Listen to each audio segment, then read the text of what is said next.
My name is Monk Rowe, off camera, and we're at Hamilton College. I'm very pleased to have Jane Monheit as my guest for the Hamilton College Jazz Archive. Well, thanks for having me. I've been looking forward to talking to you, and I've been sort of following your career because I know your husband and your father-in-law quite well. Of course. It's been about 10 years since your first CD. Is that right? It came out in May of 2000, my first record, so yeah, it's been 10 years. Yeah.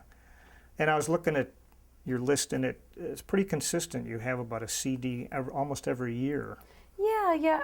There have been a couple longer breaks, a year and a half or so here and there, depending on what's going on, during times when there was intense touring and stuff like that. There was a longer space between Surrender and the Lovers and Dreamers and Me because I had a baby, Yeah. Well, I had it while we were making Lovers and Dreamers and Me. Oh. Him. But yeah, it depends. But yeah, it's been 8 studio albums and 2 DVDs in 10 years and 2 best of records, which is totally weird at 32. I need 2 best ofs at 32. Yeah. Now, was that your... I want to spend a little time seeing if I can get a handle on how the music business works these days. Not that I ever really knew, but, I get a lot of students asking me now, and I don't really know, so... It changes constantly. No one's got a real handle on it now. If they did, the record companies would be in better shape. Well, when your first record, you got hooked up with Joel Dorn, the producer. What was he like, first of all? He was the most amazing person ever. He and I were very close. Joel sort of had a team of guys that he liked to work with all the time, a bunch of musicians. And we were sort of like his little club, and I was lucky enough to be part of it. It was, Frank Vignola, Janice Siegel, just a bunch of guys. And he was very close with all of us, and we all loved him so much, and we all miss him so much that whenever we see each other, we still talk about him every time. And it was amazing. I learned so much from him. I mean, he just sat back and let me do my thing, which was amazing. And, offered guidance when it was needed. Mm-hmm. But mostly he just really let me be myself and was opposed to the people who didn't want me to be myself, which I was surrounded with at the beginning, Because... Well, you did well in the Thelonious Monk competition. Yeah. Is that what brought these people to you who wanted to shape you? Yeah, definitely. I mean, I was a young girl. When I did the competition, I was 20. When my first record came out, I was 22. So, I was very green and very naive and had this big voice, And so everybody immediately saw all these different kinds of possibilities. And, it's the nature of the game. You come into these situations with managers and record companies and everything, and they see all this potential in you, and they want to put their ideas to work with you. And that's really great for a lot of artists. But musically, I've always known exactly what I wanted to do, and I never needed anyone to tell me. Yeah. Everyone's molding really had more to do with how I looked and how I acted and how they presented me, with certain musicians. For instance, having, Kenny Barron, Ron Carter, and Louis Nash play on my first album, Bucky Pizzarelli, Fathead, Hank Crawford, it was amazing. And they did that on purpose. Specifically so, when the record came out, people would realize immediately that I was the real thing and deserved some respect, even though I was only 22. The message was, well, if Ron Carter's going to play on the record, she's got to be worth listening to. Because at that time, there weren't really any other singers who were that age. I remember seeing in the press somewhere Diana Krall getting some flack about her age at that time, and she was older than I am now. So it was a weird thing. And so surrounding me by those guys positioning me a certain way, making me look a little older with the evening gowns and the makeup and all of that, it all worked together to make people notice me and give a listen. Yeah. Did you meet those musicians before the session? I met them, well, I had met some of them before just from being you know, a musician and being around and stuff like that. But mostly it was at the rehearsal for the record. We had one quick little rehearsal. I mean, we made that record like this. I mean, we made it so fast. It was very old school. That's the way Joel liked to work. We did everything live. I still work that way now because I learned it from him. You know, that it's better to just play for real and get a good performance. You know, that's how I sort of like grew up in the record making industry, you know, was doing everything the old way. Well, for that record, did you, you signed a contract with this company. Was it for a certain number of recordings? Was it a one-shot deal, sort of? Yeah, as I recall, you know, it was pretty much your basic contract. You know, you do an album, then you have like, you know, options after that. You have 5 options or so. You know, I've never been too. I've got a very good lawyer. He handles it, you know. Yeah. I know a little bit about that side of things, as much as I really need to know. Okay. But mostly I focus on music and you know, just being really involved with the planning and imaging and touring and all of that sort of stuff that happens. I'm involved with all of it now, but I wasn't back then. Okay. Well, sort of my next question. You have to have a lawyer and to sort of look at contracts. Oh, yeah. Don't fall into that classic trap of, you know, there was decades of musicians being taken advantage of. Oh, yeah. No, I've never been taken advantage of, luckily. Never. Do record sales have an impact on how much money you make?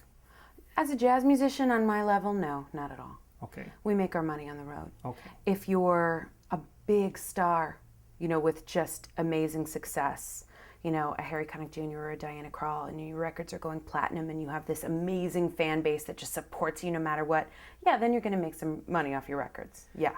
Is that and because... if you've got publishing, too. Oh, right. But I don't. Right. Is that because they are in a position where they can have it in their contract with a record company that they will get a percentage of sales or something like that? Well, yeah, after the record recoups. Oh, right. Yeah. You know, that'll be part of your contract. Okay. Part of anyone's contract, but it's hard to recoup on an expensive jazz record. You know, when people aren't really buying CDs that often. I mean, we sell them more on the road now because people aren't buying them in the stores anymore. They're downloading them from iTunes, and they'll buy one on the road because they want you to sign it. And, you know, I'll sit there and talk with everybody and sign the records and hang out. I love talking to the crowd after the shows. It's nice. I get to thank everybody. You know, it's a nice thing. But yeah, you know, we'll sell records at the show for that reason. So it's hard to recoup. We're not selling it. You know, nobody's selling a ton of records right now. The pop stars are selling less than they ever did. You know? Do you see figures on online sales? I mean, does the record company provide you with that kind of information if you want? If I wanted them, absolutely. Yeah. I mean, I've looked at that stuff before.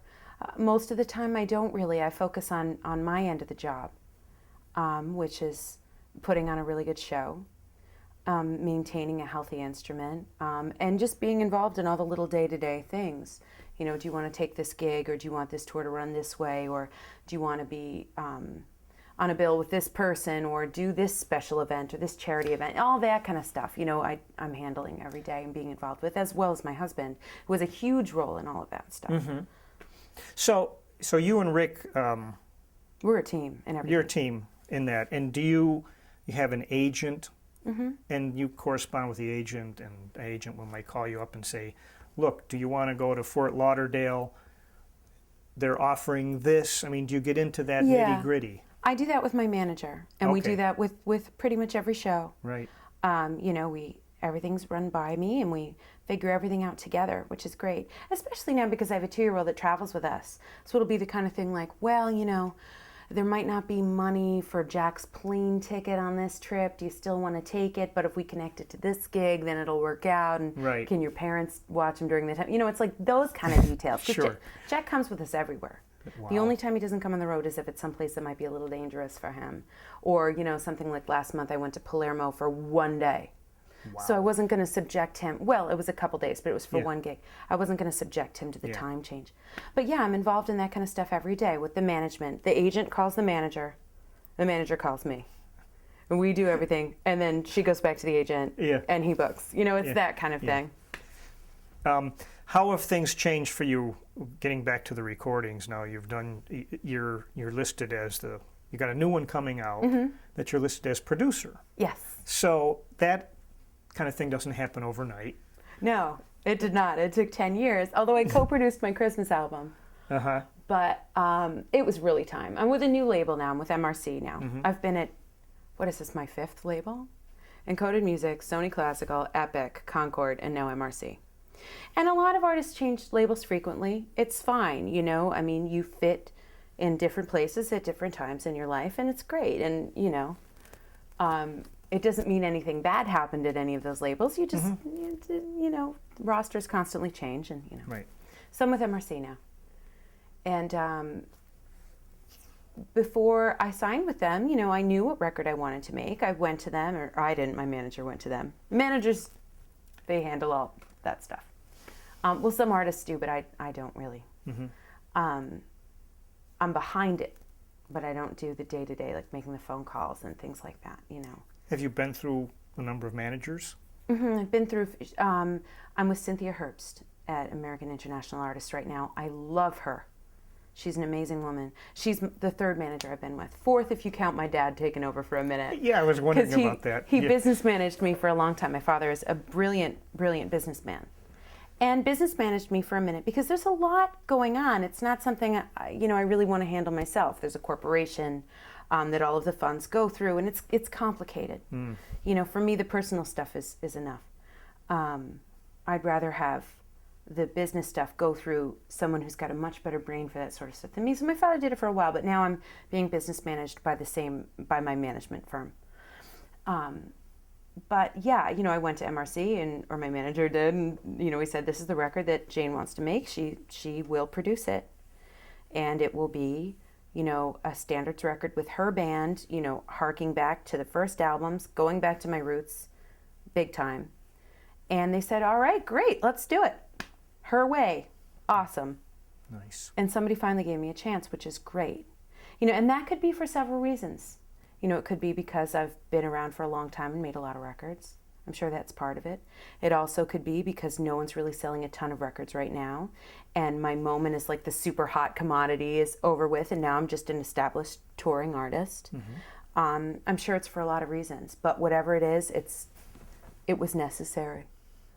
Because I don't need anybody to tell me what to do, how to play standards with my band and make a traditional jazz vocal album and tell me how to sing. I don't need that in my life. Was there a point where, let me rephrase, what had to happen for you to be able to use your band in their studio? An awful lot, because I've been arguing for them for years. But, you know, everybody seems to think that it's going to be a big selling factor if you have a lot of star names on the record.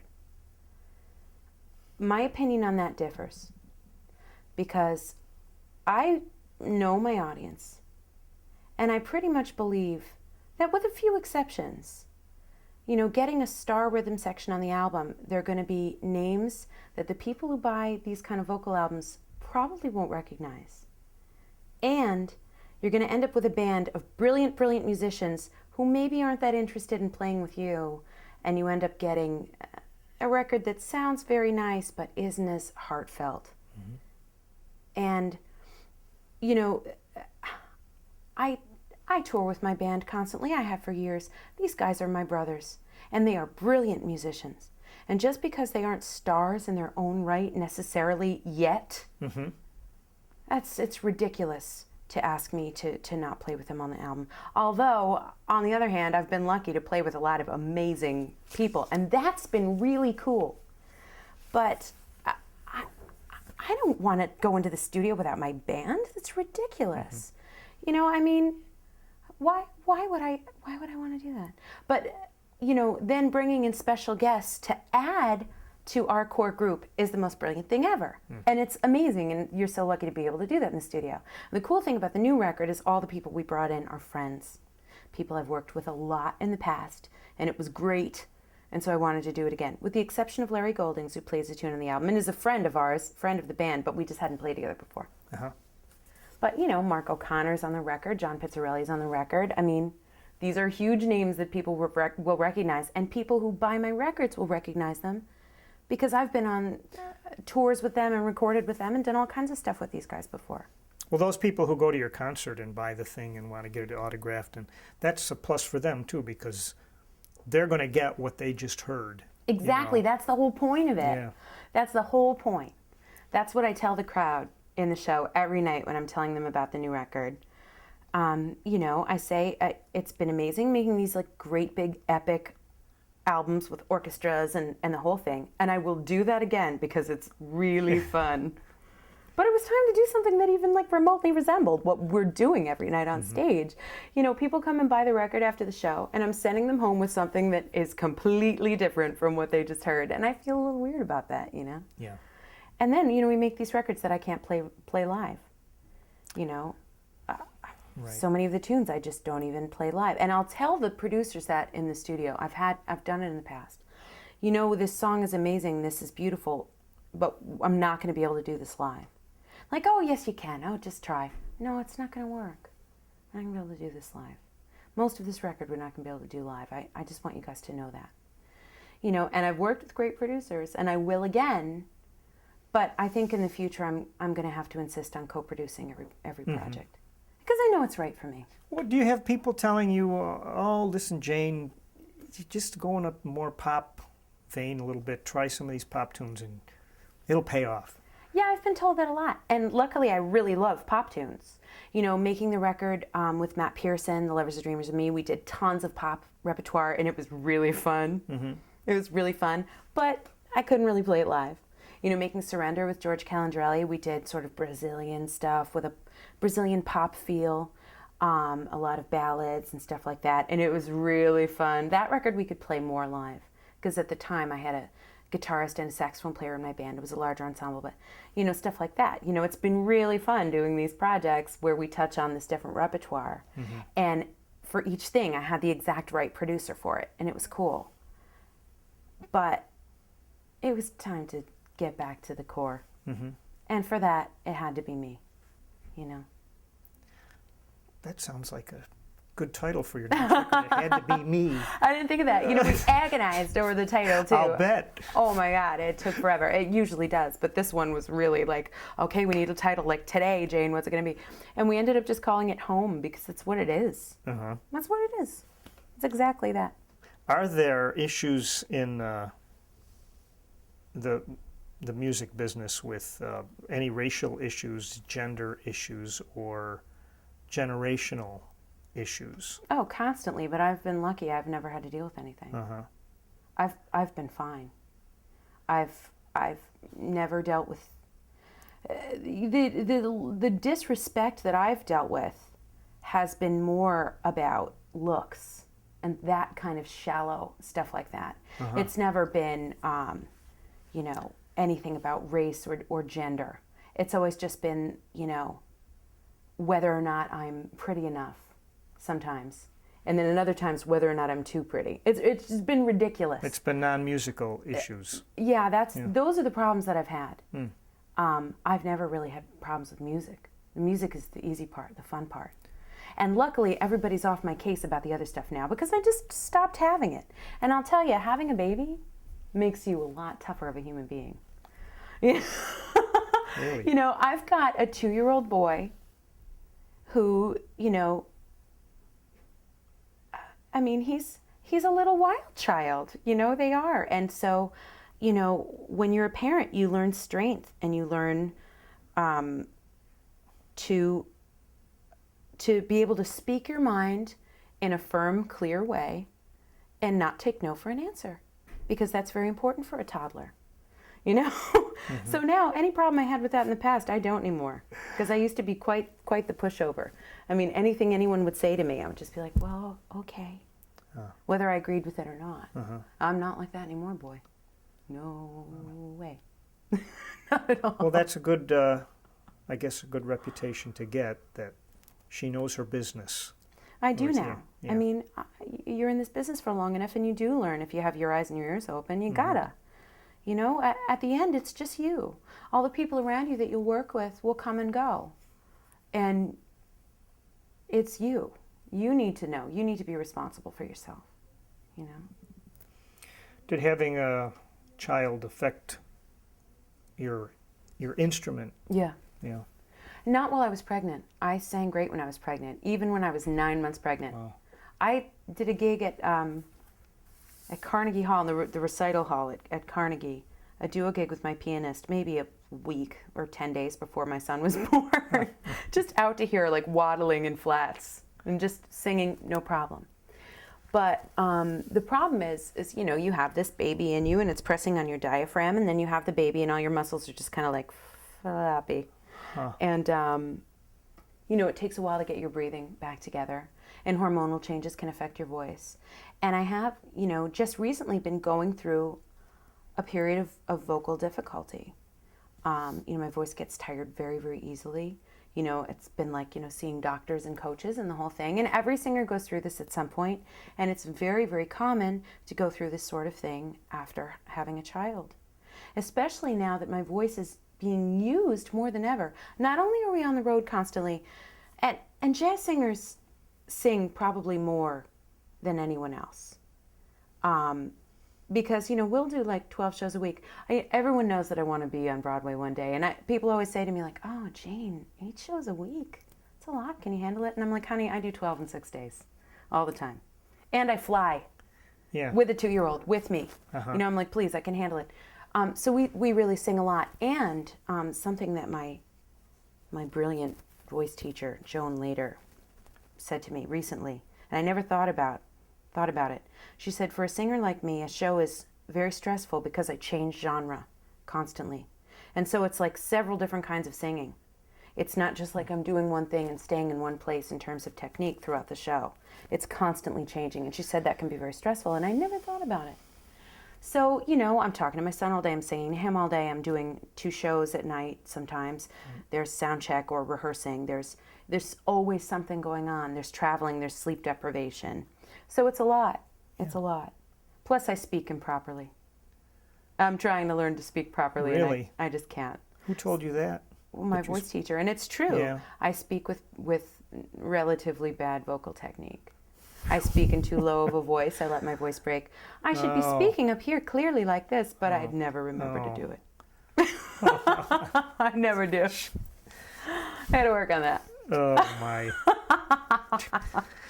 When I spoke with, I was lucky to do an interview with Nancy Wilson, and she said that she just wanted to be known as a singer.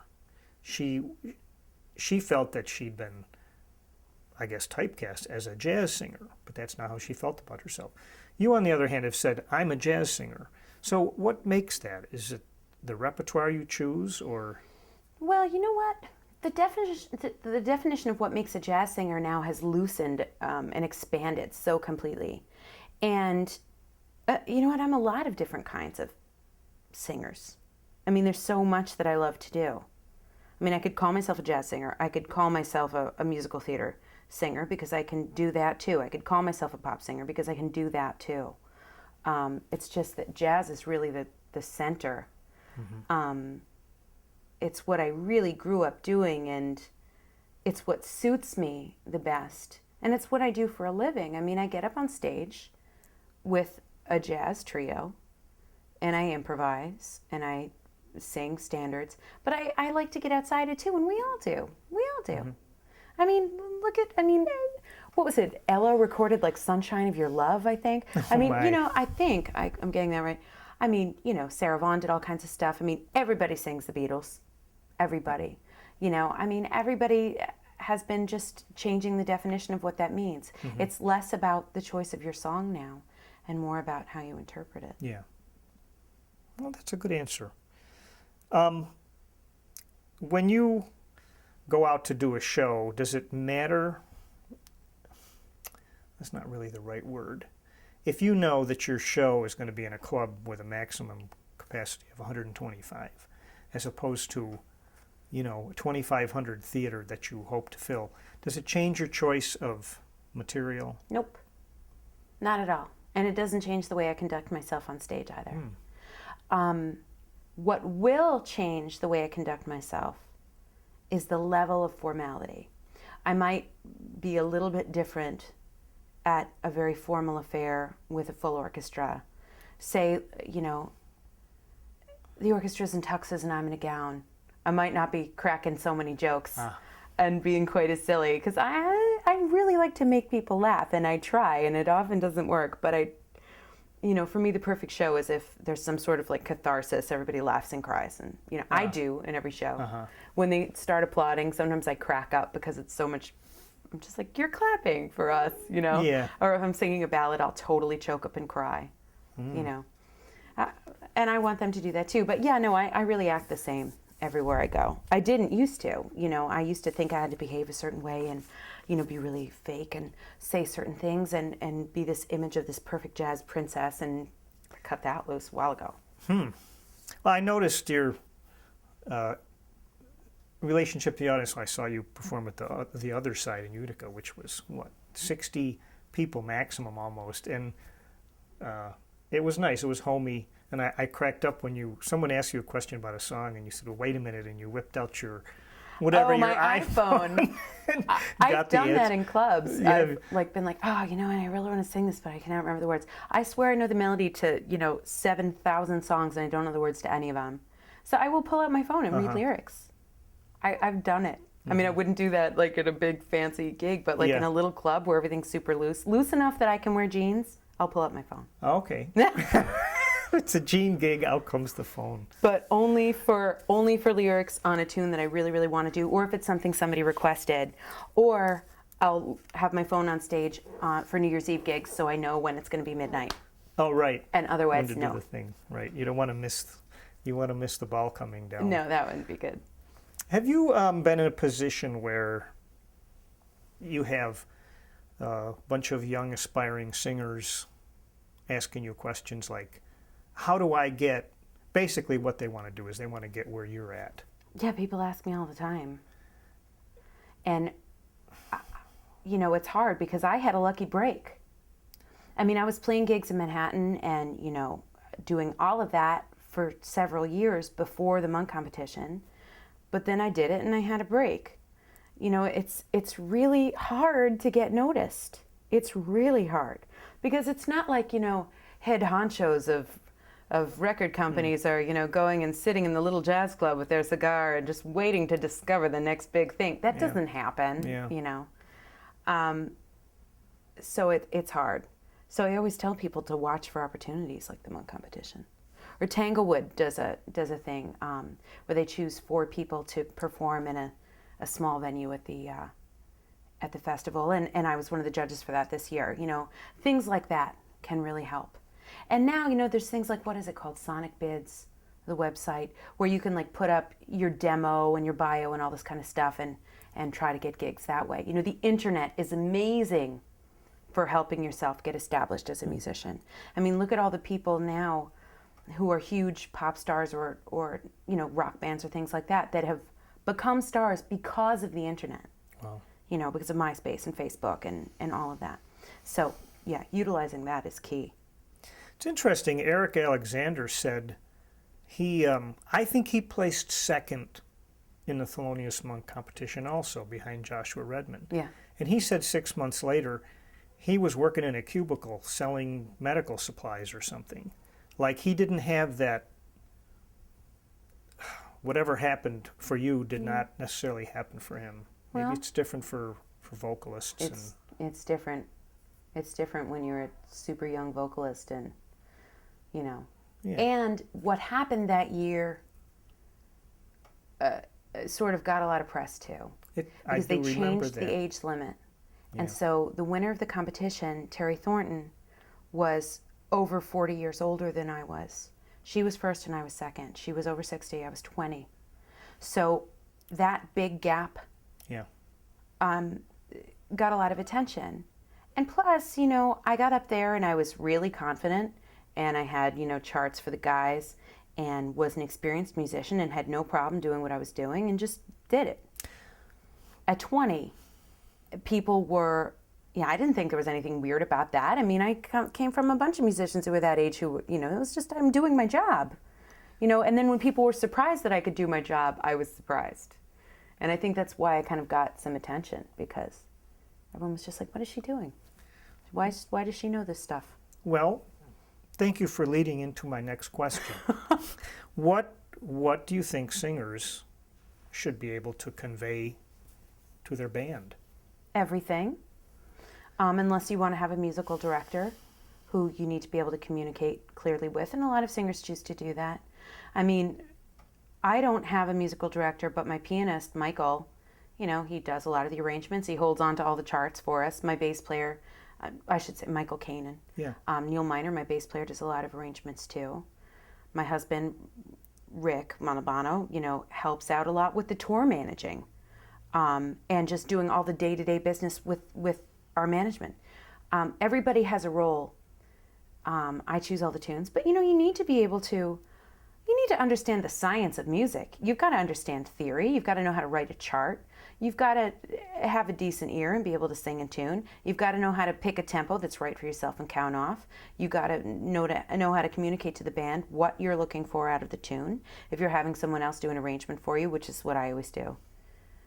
You have to be able to tell them what you want in clear terms. And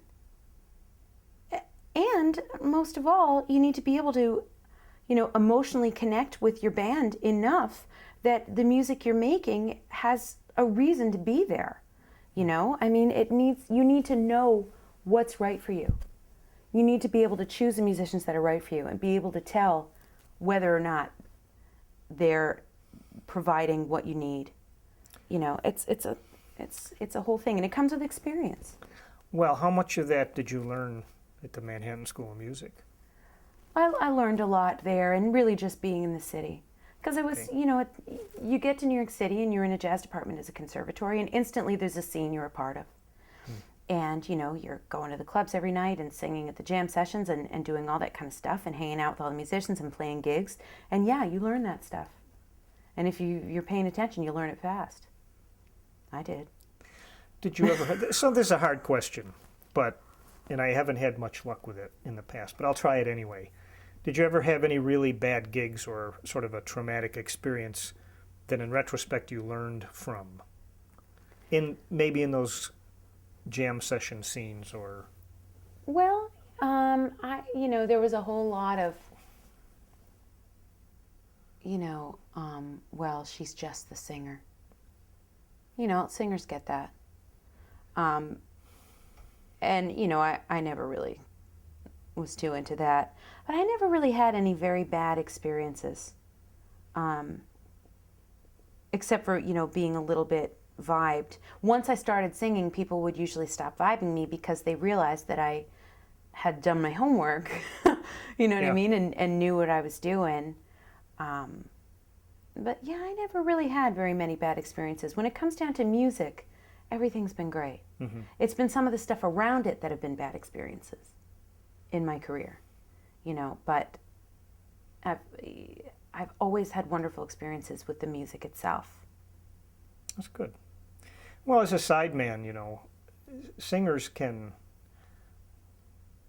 help the sidemen a lot, or they can hinder the whole process. And, oh, yeah. That's something I guess you learn through experience. Mm-hmm.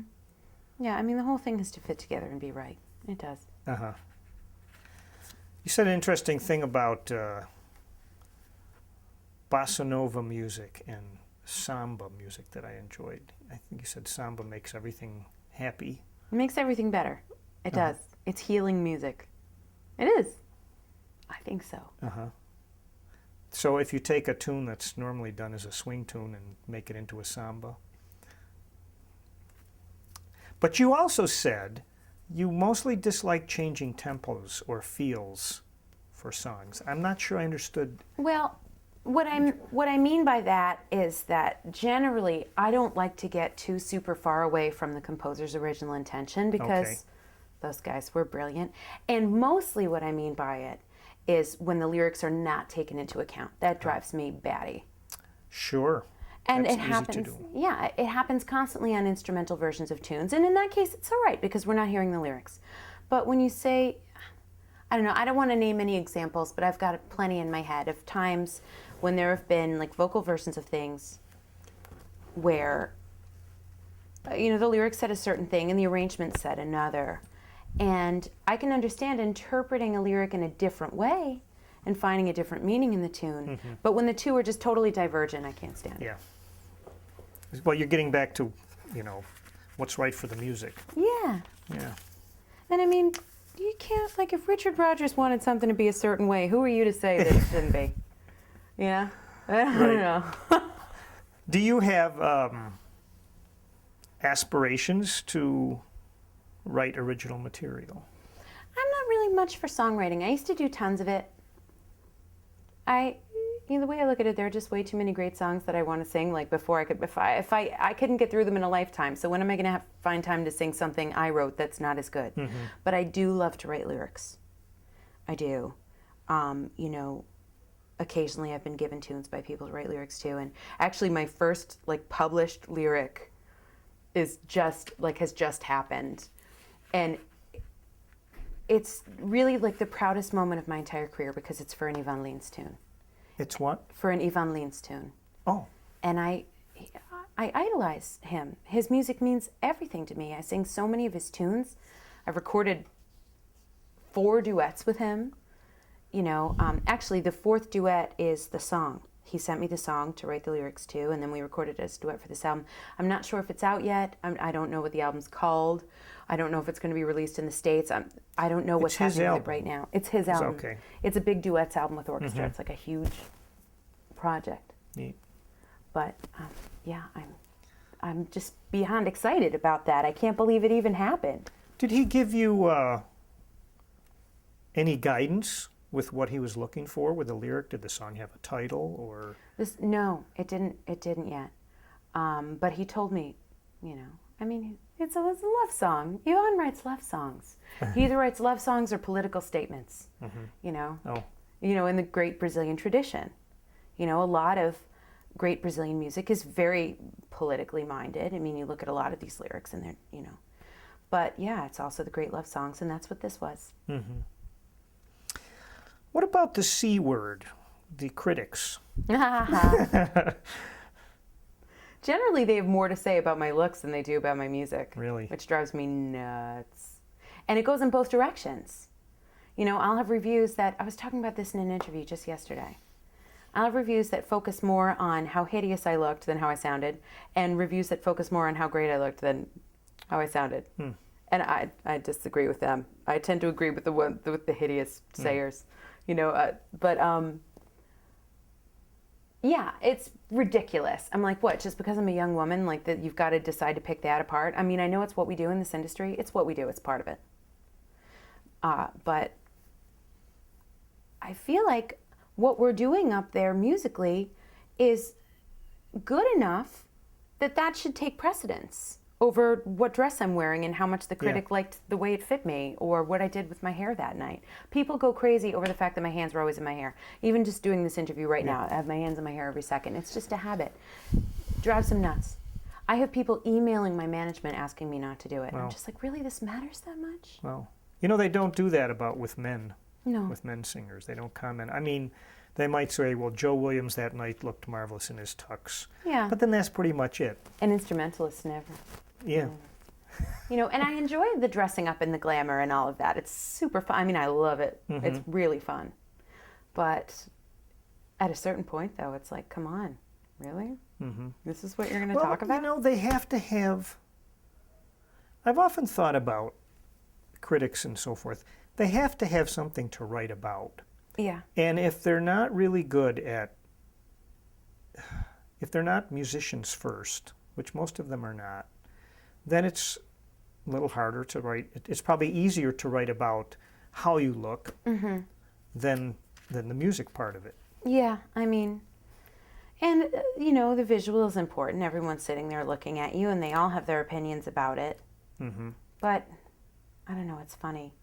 Although, I mean, it really does break your heart when somebody insults the way you look. I mean, it really hurts, of course it does. That never goes away. But the worst is when, like one time recently, well, no, I mean, I hate it more when people insult my looks. That really hurts my feelings a lot. But recently I had someone say that my singing was ordinary. And it was just so mean that I laughed out loud when I read it. Because what other reaction was I going to have to something that was like that mean? To be called ordinary. Not like, well, she's doing something, but I don't like it. That's fine. But to be called ordinary, that was... Yeah. That's I disagree. Rather low blow. Yeah, but but I seriously just started laughing because I couldn't. I mean, people have said a lot of bad things about me, but they've never just said like, eh. Didn't somebody early on? I don't know if it was very early in your career. Someone made some comparison to Ella Fitzgerald with you. And I thought that was so unfair. Like, why do you take that off as a starting point? Yeah, I mean, it's like, come on, I'm 20. I mean, she's my idol and a very strong influence. But everybody has to compare everything to something else. Yeah. Nothing new comes along without, the press telling all the listeners, like, okay, it's similar to this thing. So if you like that thing, you'll like this. If not, look elsewhere. I mean, nobody just says, okay, here's the new person, check it out and decide for yourself. That's just not what happens. I mean, and there's already, when I first started, I was compared to everybody. And now I see in the press young singers being compared to me, which is funny. A singer whose name I won't mention because, it's, I saw in the press recently was referred to as the new Jane Monheit. And I was like, I'm still here. I'm still new. I'm only 32. I'm not going away. I don't need a new me. Well, that's sort of what I was wondering about. Like, although it's flattering with in the same way. The generational things. And I mean, it's not a generation. It's what, a decade thing or something. Wow. Well, there's constant turnover in this business, too. Yeah. We're always looking for the new hot thing. Right. That doesn't mean that the thing that came before goes away. I mean, it really was kind of flattering that somebody said that. I was like, oh, really? You guys noticed me enough that you can say that there's a new me? Yes, I can like, become a touchstone for something, yeah. That's actually really cool. Yeah. Although at the same time, I was just like, I mean, it was like kind of a mixed feeling. Think about this one. Yeah, I was like, wait, how do I feel about this? I'm not really sure right now, Was there something specific that you really liked about Ella Fitzgerald or do? Everything. Yeah. Everything. I mean, she was a great musician and a brilliant improviser and sang with such sincerity. I mean, you believed Ella. She sang completely, there was just no artifice. It was just this natural, beautiful thing that came out of her and was absolutely truthful at all times. But then, getting older and knowing musicians that played with her and learning about who she was as a person, I like her even more. The musicians loved her. She was a great musician. She knew exactly what she was doing. And everyone has told me that she was the sweetest, loveliest person imaginable and just loved everyone. And I've met her son. I recorded a song with Ray Brown Jr. and he is the sweetest person imaginable. And I'm just like, oh, because your mama was Ella and I've heard that she was so nice. And like, it's just, it makes me love her even more. Knowing that not only was she just, knew exactly, I mean, just knew as much as the guys around her did, but that she was just, had this huge loving heart, which how could she not, the way she sang? How could she not? Yeah. So, yeah, I'm going to ask you to move your mic off your sweater a little bit. Fallen. There we go. How's that? Oh. How's that? Is that Great. better? Yeah, we can cut that out. So I've read you came from a musical family. You were musical. You married into a musical family. It's like going to definitely be in the genes of your son. Oh, yeah. He's got his own drum set, 2 years old. Although he'd rather play dad's. He'd much rather play the big drums. Yeah. And, you know, my husband also has a set of electronic drums for practicing quietly, and Jack will sit at the drums with the giant earphones on, like engulfing his head. Wow. And play. It's the cutest thing ever. But he's playing real things that make sense at 2. And my husband could as well. So I'm really proud. And he loves to sing. He sings all day. And he's obsessed with bass right now. Obsessed with bass. He turns everything into a bass. That's a good thing to be obsessed with, I think. I mean, for me, that bass starts it all. Yeah. And my husband and I, since Jack was born, we're just like, oh, wouldn't it be great if he's a bass player? Then it would just be like the family band. You know, dad on drums, mom singing, you know, baby bass player, grandpa playing the piano. Perfection, you know. Be neat. The critics would love that. Oh, yeah. Wouldn't they? They already love it when I do a show with my husband and father-in-law. The two of them looking exactly alike, making the same faces when they play, and just like swinging their butts off together. I noticed that. It's so great. Yeah. Your father-in-law taught me a lot. He's taught everybody a lot. Yeah. He's just the heart and soul of the Central New York jazz scene, and has been forever. Yeah. You have envision of what goals you should be setting, or do you set goals long term? You know, you can't think too long term in this business because everything's changing constantly. I have things that I really want to do. You know, I really want to do theater again. I really want to make a big band record. I really want to do more orchestral work. At some point I want to do a record of, you know, I mean, standards are show tunes. They are. Right. I mean, that's how they start. They're from, you know, musicals or from musical films. But I'd like to get more into the actual theatrical side of things and make a record that focused more on that end at some point. You know, those are the 3 things right now that are in my head that I'd like to do. But who knows when I'll do them, you know. Yeah.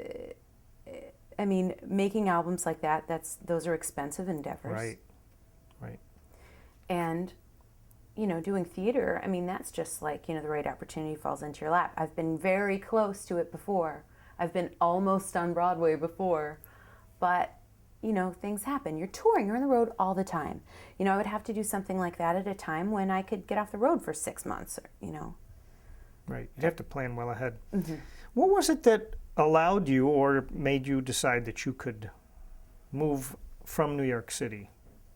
I mean, you have to travel anyway, so is it partly doesn't matter that as much now where you live? Yeah, it really does, as long as you're near an airport. I mean, especially now with email and, you know, all the technology. And, I mean, you can record a duet with somebody who's 5,000 miles away. I mean, it doesn't matter. We have everything at our fingertips now. I still live part-time in New York because I do need to be there a lot. But once we had a baby, we were just like, let's get out of here. And so we moved upstate because my husband's whole family is here. Yeah. And my family's on Long Island. We still see them all the time because we're in the city all the time. It's perfect. And my son has freedom. He has the freedom of here, you know, where you can run around outside. And you know, our street, we see like 1 car a day on our street. You know, it's safe. We live on a lake. He's near the water. I mean, it's a beautiful thing for a little boy. And then he's got all the culture of the city. When he's a little older, it's going to be the museums and the theater and the clubs that'll let him in. And he's going to be worldly. I'll be like sneaking my son into jazz clubs, you know, to hear music. He'll be 16. It's like, okay, let's just use a little eyeliner pencil, make a little mustache. We'll say you're 21. Just, you only get to drink root beer, but you can hear the music, you know? Yeah. So, have you ever done an interview and you're sitting there and you're saying, gee, I wish they would ask me this? Well, I just steer the conversation if there's something I want to talk about. Yeah. You know, sometimes you have to. Sometimes you have to, like if you're promoting a certain project. Oh, right. Stuff like that. If the interview has a purpose, you know, if it's promoting a certain thing and the conversation isn't getting there, sometimes you have to, you know. Well, you know, we do have a show tonight at 8 p.m. at this place. You know, that kind of thing, you know. Yeah. Who in the classic rock world have you listened to that you may have liked? Everybody. Yeah. You know, I have not just listened to jazz in my life. You know, so much other music. I mean, you know, in the car, we're more likely to be listening to, you know, like Zeppelin or Jimi Hendrix, Yeah. you know, or the Beatles or, you know, Stevie Wonder or, you know, something like that. I grew up on Joni Mitchell, and my father's a banjo player. I heard a lot of bluegrass growing up. And, you know, for a hot second, you know, considered singing that kind of music. One of my favorite singers on the planet is Maura O'Connell, who is a brilliant singer from that genre, beautiful folk bluegrass singer, and you know, worked a lot with Bela Fleck and Mark O'Connor and those kind of people on her early albums, which I just loved. And she was a big influence on me as a singer. You know, so there were so many other influences, you know, and a lot of rock music. I mean, a lot. I still love it. I mean, and I love pop music. Like, you know, what music? Pop music. Oh, yeah, sure. I have so much fun with today's pop music. It is just because it's a release. You know, I'll go to the gym with like Lady Gaga screaming in my headphones, and I'm having, you know, it makes the treadmill fun.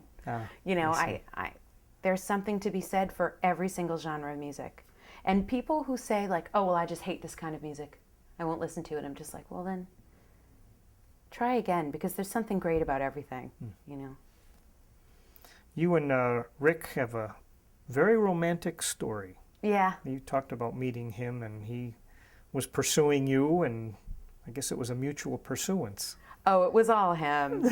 Oh, he yeah. chased me as I had never been chased by a boy.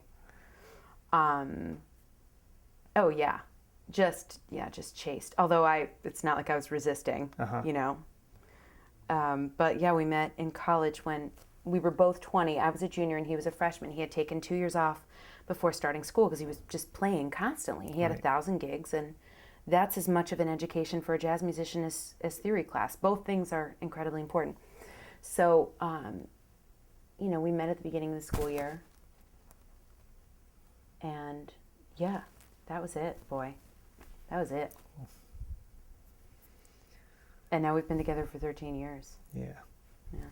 Nice.